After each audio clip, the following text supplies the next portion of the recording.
안녕하십니까. 화이통 방송의 문용호입니다. 내일부터 설 명절이 연휴가 이제 시작이 됩니다. 그래서 이제 오늘 많은 분들이 고향으로 이제 출발을 하게 되었는데요. 여러분들 그 귀향길과 귀경길 안전한 교통사고 예방법, 또 교통사고 발생에 했을 때 어떻게 해야 될 것인지에 관한 내용으로 방송을 해드리겠습니다. 통계를 지금 보면은요, 그 연휴 전날 가장 교통사고가 많은 걸로 나타나고 있습니다. 도로교통공단에서 최근 5년간 2014년부터 18년까지 설 연휴 교통사고 중에 시작 전날 발생한 교통사고의 통계를 보면은 일평균 698건으로서 연평균 608건보다 한 15% 정도 많이 발생한 걸로 이제 분석이 됩니다. 또 사고는 연휴 전날 오후부터 이제 증가하기 시작해서 오후 6시 전후에 가장 이제 많이 발생한 걸로 나타났습니다. 이것은 퇴근에 이른 퇴근하고 이른 귀향 하는 분들이 그 차량 통이 겹쳐서 사고가 많이 일어나는 걸로 우리가 추측해 볼 수가 있겠습니다. 그럼 이제 다음에 교통사고에 대한 어떻게 우리가 예방을 할 것인지 요걸 이제 여러분들이 좀 참고하셔야 되겠습니다. 일단 귀향을 하실 그런 그 준비 전에는 차량 점검을 좀 많이 하셔야 되겠죠. 이제 지금 일개월이라서는 이제 비가 오고 일부에서는 눈이 올 수가 있기 때문에 타이어, 스노우 타이어라든지 뭐 이런 여러 가지 그런 분들을 이제 여러분들이 차량 점검을 하는 것이 아주 가장 중요한 것이고요. 그 다음에 이제 출발을 해서 이제 귀향길에 이제 오르게 됐는데 가장 중요한 것이 장거리 운행을 이제 많이 해야 할 거 아닙니까? 그래서 이제 이 졸음운전이 상당히 이제 문제가 되겠습니다. 그래서 이제 가장 많이 발생되는 졸음운전은 또 귀경길에도 좀 많이 더 발생이 되는데요.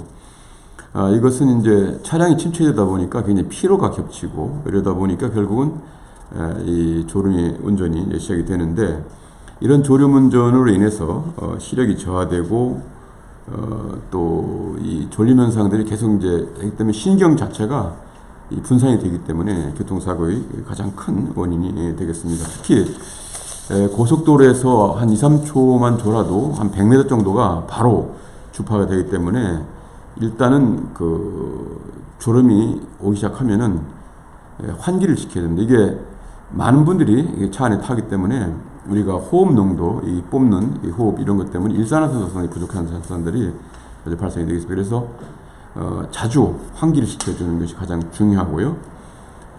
그 다음에 이제 그 의학적으로 우리가 점검을 좀 이렇게 확인을 해보니까 껌을 씹는 행위, 이것도 굉장히 그 졸음 예방에 도움이 된다고 합니다. 그래서 이제 껌을 씹고요. 만약에 씹을 껌이 없으면은 그냥 껌 씹는 흉내를 내도 효과가 있다고 그럽니다. 이 관자놀이에 자극을 주기 때문에요.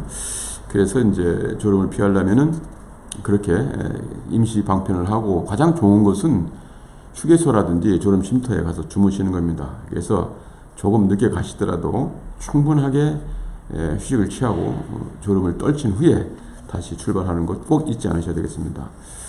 두 번째는 이제 과속운전이 되겠죠. 이제 고향으로 빨리 가고 싶은 그런 생각 때문에 과속운전을 하게 되는데요. 특히 고속도로 정체 구간을 지나면은 이제 정체됐을 때에 그 시간을 많이 하기 위해서 과속을 하는 경우가 상당히 많이 있습니다. 특히 이제 이런 과속운전 같은 경우는 교통사고 위험이 일반 이 경우에 비해서 한 14배 정도가 높기 때문에 상당히 위험하고요. 특히 또 충돌이 됐을 때 사망이나 중상의 어떤 그런 가능성이 상당히 많이 있습니다. 그래서 과속은 절대 여러분들이 하시면 안 됩니다. 그래서 규정속도를 꼭 준수해 주시기를 바라고요.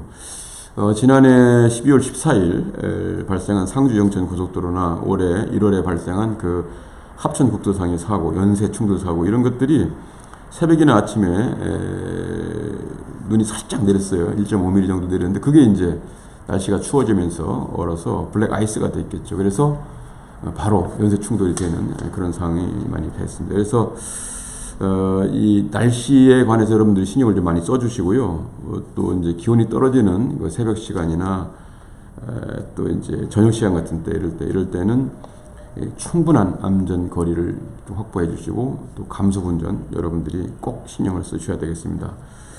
그리고 영동 지방이나 또 아니면 강원도 산간 지방 이런 데를 이제 통행을 하시는 이런 분들은 윈터 스노우 타이어라든지 뭐 이렇게 제설 장비들 여러 가지 그 월동 장비들을 충분히 갖춰야 되겠습니다. 그 윈터 스노우 타이어는 이제 기온이 낮을수록 접지력도 좋고요. 제동력이 일반 타이어의 한 2배 정도이기 때문에 이런 것들을 좀 준비하시면 상당히 도움이 될 것 같습니다. 다음은 그 음주운전 되겠죠.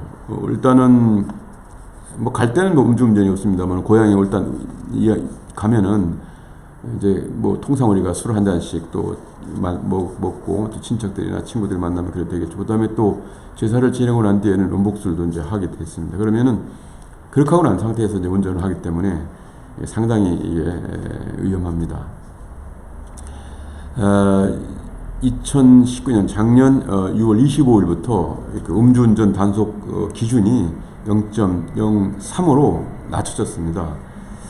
그래서 이게 상당히 주의를 하셔야 되는데 특히 전날 술을 드시고 그 다음날 숙취운전 이게 굉장히 문제가 됩니다. 예를 들어서 소주 한 병 정도 소주 한 병 반 정도 드시고 그 다음날 운전하시면은 아침에 하면은 이 0.03이 나올 가능성이 많습니다. 이건 사람에 따라 다르지만은요. 그 다음에 또 0.03의 기준은 우리가 소주 한 잔 반 정도 드시고 운전하시면은 바로 0.03이 나옵니다. 그래서 그것도 굉장히 조심하셔야 돼요. 그리고 음복주라고 그래가지고 뭐 한 잔씩 두 잔씩 하지 않습니까? 그것은 음주운전의 이런 원인이 될 수 있기 때문에 여러분들이 반드시 그 적은 양의 술을 자체시더라도 운전을 절대 해서는 안 된다는 것 꼭 여러분 명심하시고 주위에서도 말리셔야 되겠습니다.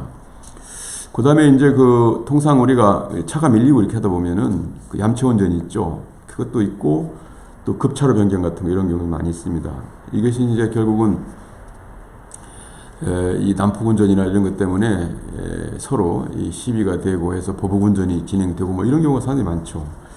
그래서 이제 이런 경우가 상당히 많고 또 최근에는 스텔스 이 운전하는 분이 많습니다. 신호를 깜빡이를 넣지 않고 바로 운영을 해서 아주 여러 위험을 간담을 서늘하게 하는 그런 경우가 많은데 절대 그런 경우가 있어서는 안 되겠다 이런 얘기가 되겠습니다. 급차로 변경을 하면 이제 차량의 평균 속도가 한 20% 정도 그게 떨어지게 되어 있습니다. 왜냐하면 그것을 이제 피해 가야 되기 때문에 그래서 오히려 정체를 상당히 이제 많이 발생도 시키고 또 이제 교통사고 위험도 많이 있기 때문에 아까 같이 또 보복운전이라든지 이런 게 영세적으로 문제가 될 수 있기 때문에 차로를 준수해 주시고 규정대로 운전을 해 주셔야 되겠습니다. 특히 이제 몇 년 동안 계속해서 이 난폭운전이라든지 또 아니면 보복운전 이런 데에 대한 사회적인 문제가 되게 크기 때문에 이 처벌을 강화시켰습니다. 그래서 이럴 경우에 여러분들이 혹시 이제 성질이 급한 사람들이나 이런 분들이 뭐 깜빡이를 제대로 신호등을 제대로 안 했다든지 아니면은 약간 위험한 운전을 했다고 주관적으로 생각하는 경우가 많아요. 그래서 시비를 거는 경우가 있습니다. 그러면 나가서 맞대응을 하지 마시고요. 바로 119 신고, 112나 112 신고를 하시면은 즉시 대처를 할 수가 있습니다. 거기다 문 열고 나갔다가 서로 감정이 격화되면은 뭐 먼저 같은 경우는 도끼를 찍은 경우도 있고요. 보는 앞에서 야구방망이로 내려쳐서 사람을 상해 중상을 입힌 경우도 있습니다. 그래서 감정을 자제하고 꼭 여러분들이 그렇게 경찰의 도움을 통해서 위기를 벗어나야 되겠다는 걸 말씀 드리고 싶습니다. 그 다음에 이제 여러분들이 갓길 운전 및 그 주정차를 하는 경우가 많이 있습니다. 이제 정체가 되고 하다 보면은 이제 마음이 급해서 갓길 운전을 하는 경우가 많이 있습니다. 그래서 이게 상당히 이제 갓길 운전은 이제 위험합니다. 이 갓길 운전은 응급 상황 때 그렇게 이제 사용하려고 그걸 해놓은 건데 그런 것을 방해할 뿐만 아니라 갓길에 정차해놨다가 2차 사고를 당한 경우가 상당히 많이 있습니다. 어떤 분들은 피곤하다고 그래서 졸음 쉼터로 가는 게 아니고 거기서 잠깐 주무셨다가 뒤에 추돌을 해서 2차 사고로 발생되는 경우가 상당히 많이 있습니다. 그래서 갓길 운행이나 주정차는 굉장히 주의를 하셔야 된다 이런 말씀. 만일에 이제 부득이하게 그런 갓길에 여러분들이 주차나 정차를 하게 된다고 그러면 즉시 자동차의 후방에서 접근하는 자동차의 운전자가 확인할 수 있는 위치에 이 뒷문을 열고 비상등을 켜고 그렇게 대기를 하고 계셔야 됩니다. 다음에는 운전 중 우리가 휴대전화를 많이 사용하시죠. 일단은 이제 시간이 많고 그러니까 고향 가는 설레인 마음에 친구들하고도 전화도 하고 가족들하고도 전화도 하고 올 때도 그렇고 안부를 묻는다고 전화하고 하는데 운전 중에 이 휴대전화 상황은 교통사고를 직접적으로 야기시킬 수 있는 원인이 되기 때문에 주의를 하셔야 됩니다. 운전 중에 휴대전화를 사용하시는 것은 주의를 산만하게 하고 흐트러지기 때문에 집중이 되지 않기 때문에 음주운전과 하는 것과 똑같은 효과가 있습니다. 그래서 농도 0.03에서 0.08에서의 교통사고 위험성이 무려 2 내지 6배 정도 높아지는 원인이 되겠는데요. 그래서 여러분들이 운전 중에 휴대전화 사용은 절대 여러분들이 자제하셔야 되겠다 이런 말씀을 드릴 수가 있겠습니다. 다음으로는 이제 여러분들이 교통사고가 발생됐을 때 어떻게 대처할 것인지 이것도 상당히 궁금할 거예요. 일단은 고속도로에서 교통사고가 발생되면 즉시 갓길로 이동을 해야 됩니다. 고속도로에서는 이 고속에 이 차로 운행하는 차들이 많기 때문에 1차 사고가 바로 2차 사고로 이제 이어지는 확률이 상당히 높습니다. 그래서 차를 이동시킬 수 있는 상황이 된다고 그러면은 신속하게 갓길로 이동시켜야 되고요. 또 운전사와 동승자가 반드시 갓길이 아닌 가드레인 밖으로 움직여야 됩니다. 안 그러면 쳐가지고 2차 사고로 피해를 당할 수가 있기 때문에 그렇죠. 그 다음에 갓길에 서 있다고 안전할 것 같지만 그렇지 않습니다. 그래서 이 고속도로 이 갓길에 서 있다가 사망한 그 사람이 8.3%가 되겠습니다. 그래서 상당히 위험하다는 것 여러분들이 다시 생각을 하셔야 될 거고, 그 다음에 차량 안에 그대로 있는 것도 위험하죠. 왜냐하면 뒤에서 추돌해버렸을 할 경우에 굉장히 피해가 부상을 입겠죠. 그래서 차량 안에 있다가 이렇게 사망하거나 사망한 것도 14%나 돼요. 그렇기 때문에 만약에 차량을 이동할 수 없는 상황이다 하면은 그 차는 그대로 있다 하더라도 운전자를 포함한 모든 탑승자가 가드레인 바깥으로 신속하게 이동하는 것이 가장 중요하다는 거 말씀드리겠습니다.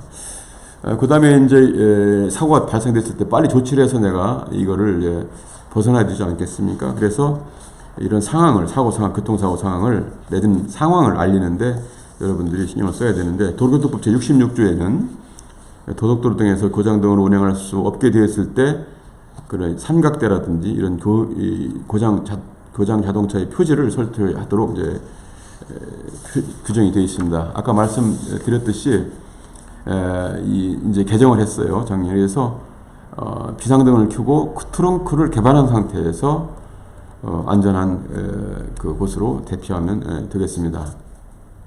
여러분들이 이게 상당히 좀 신경을 많이 쓸 게, 전체 2차 사고 사망자 수 이 79%가 고속도로 차로에서 안전조치를 한다고 이 차량이라든가 이런 것 또 주변에 이렇게 있다가 그때 이렇게 사고를 당하는 경우가 많습니다. 끔찍한 일이죠. 그래서 반드시 가드레인 바깥으로 움직이라는 말씀을 드리고요. 그 다음에 이제 신고를 좀 해야 되겠죠. 그래서 이제 112나 112 신고를 이제 먼저 해야 되는데, 일반 도로에서는 이제 교통사 사고가 발생하면 일반적으로 이제 현장 보존을 하고 사진을 찍고 이제 이렇게 남기고 해서 이제 움직이지 않습니까? 그래서 이제 보험사도 연락하고 이렇게 하는데, 고속도로 교통사고에서 2차 사고를 이제 예방하기 위해서 바로 중상을 입은 환자는 이제 안전하게 이동을 시키는 게 중요하기 때문에 일단 112 구조대, 그 다음에 112 두 군데 같이 합니다. 112 하면 112까지 같이 이제 되겠습니다만, 일단은 두 군데를 확인해서 연락하고 그 뒤에 이제 보험사에 연락을 합니다. 반드시 이것도 가드레인 바깥에 나와서 안전한 상태에서 그렇게 연락을 하셔야 된다는 거 잊지 않으셔야 되겠습니다. 그 다음에 이제 여러분들이 그런 차가 그렇게 있으니까 이제 움직여야 될 거 아니겠습니까? 그게? 그래서, 이제 여러분 참고로 아셔야 될 것이 무료 긴급 견인 서비스를 이제 이용하시면 되겠습니다. 고속도로에서는. 그래서 이제 한국도로공사에서는 이런 갑작스러운 사고라든지 또 고장으로 인해서 고속도로에 멈춰선 차를 현장에서 가까운 휴게소나 영업소 또 이 졸음 쉼터까지 안전하게 이동시켜주는 그런 무료 견인 서비스인 고속도로 긴급 견인 서비스 운영을 하고 있습니다. 안전지대까지는 이제 견인이 무료고 그 이후의 견인 비용은 이제 이 거리에 따라서 실비를 이제 받고 있습니다. 그래서 이제 그렇게 불러가지고 이동을 하고 난 뒤에 이제 순찰차가 이제 뒤에 쫓아온다든지 아니면 경광등을 뭐 이렇게 켜고 하기 때문에 이제 거기다 연락하면 상당히 도움이 된다는 말씀 이렇게 해주시고요. 그 다음에 그동안엔 도로공사가 운영하는 고속도로에서만 운영했었는데 2014년 9월 18일부터는 10개 민자고속도로까지 확대를 해서 운행하고 있습니다. 그래서 이런 서비스를 원하는 이제 운전자는 고속도로의 경우에는 한국도로공사 콜센터, 그러니까 1588-2504. 또 그다음에 이제 고속도로 교통 정보 스마트 앱을 이용하시면 됩니다. 그 외에 이제 민자고속도로는 운영사별로 콘셉트가 있으니까 그렇게 참고해서 운영하시면 되겠습니다.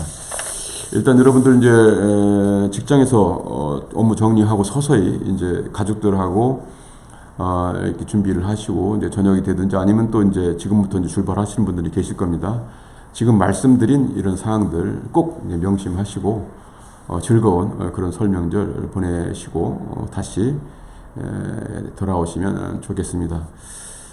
이제 가셔서 가족들하고도 좋은 덕담들 이제 많이 하시고 또 새해 또 희망찬 그런 희망의 메시지들을 전하셨으면 좋겠습니다. 설명절 잘 보내시고요. 소원 성취하시기 바랍니다. 지금까지 화이통 방송의 문용호였습니다. 다음 시간까지 안녕히 계십시오.